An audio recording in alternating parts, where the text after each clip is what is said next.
ওই কি রে, মধু মধু, এখনই চলে আসেন আমাদের সাথে আম বানানি খেতে। এই দেখেন আমের সাইজ, একদম রাজশাহীর ল্যাংড়া আম, সেই স্বাদ।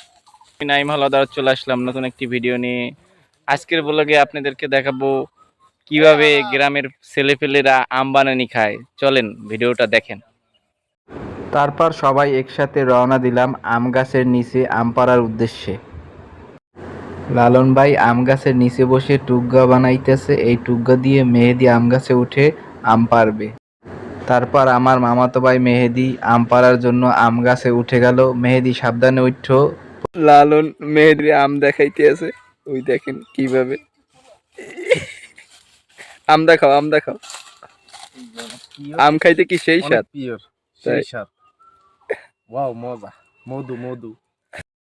আমাদের আম পাড়া শেষ হয়েছে, এই দেখেন সবাই হাতে হাতে আম। আম দেখাও তোমাদের, লালন ভাই আম দেখাও। সেই এই একদম পিওর ল্যাংড়া। এই যে একদম পিওর ল্যাংড়া ল্যাংড়া। এখনই চলে আসেন।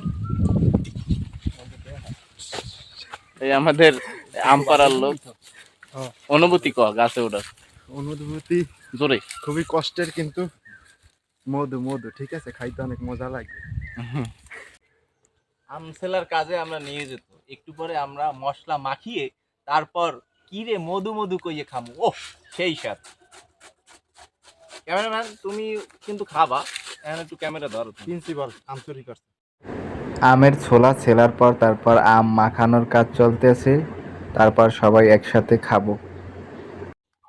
আলাদা আলাদা নিলে হয়। কেমন লাগে ভাই সেই সেই ভাই, মধু মধু, রসমালাই। তাই?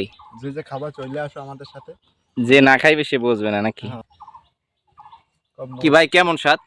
সেই সেই মানে জবাব নাই, সেই স্বাদ, মধু লাগে না? একদম মধু। কি রে মধু মধু।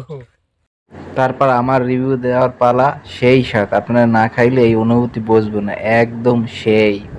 লালনও থুতমা দেন দেন ভাই, এত পরিমাণ স্বাদ, ওই দেন চারটে খায় মেহেদি, চারটে খায়।